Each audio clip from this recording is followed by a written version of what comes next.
Hi, my name is Alan Grubb, and this is my critical analysis video on what I would like to implement on my Capstone game with Team Constitution. The name of this game that I'm referencing is called Contra 3: The Alien Wars. Every sprite such as environmental hazards are set in a layer order. The game's background would be set as a panel and the environmental hazards snapped over the walls and the floors. The animations are set to about a 3-second interval loops.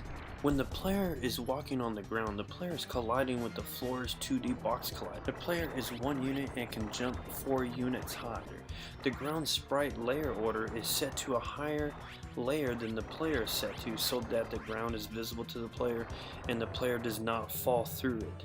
The main elements in this game are the level's environments and the fast-paced flow of combat, which makes this a well-balanced game. In order for the player to do well, the player must always move forward because it is a side-scroll game. But 2 of the levels in this game are top-down. The player has the ability to choose which section of the level to start in.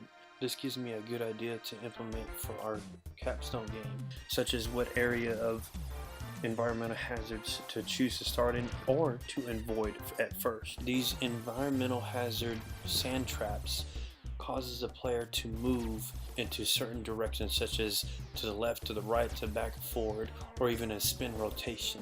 This is very similar to such as like a movable platform.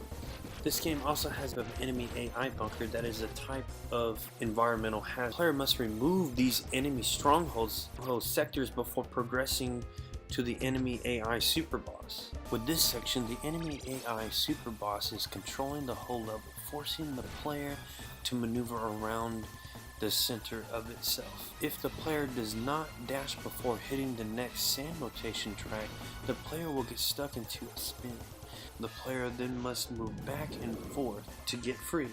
This gives me a good idea for having a type of AI super boss that has the ability to control the entire level, such as weather elements, ice, and even fire. For example, the enemy AI super boss will notice the player getting closer to strike.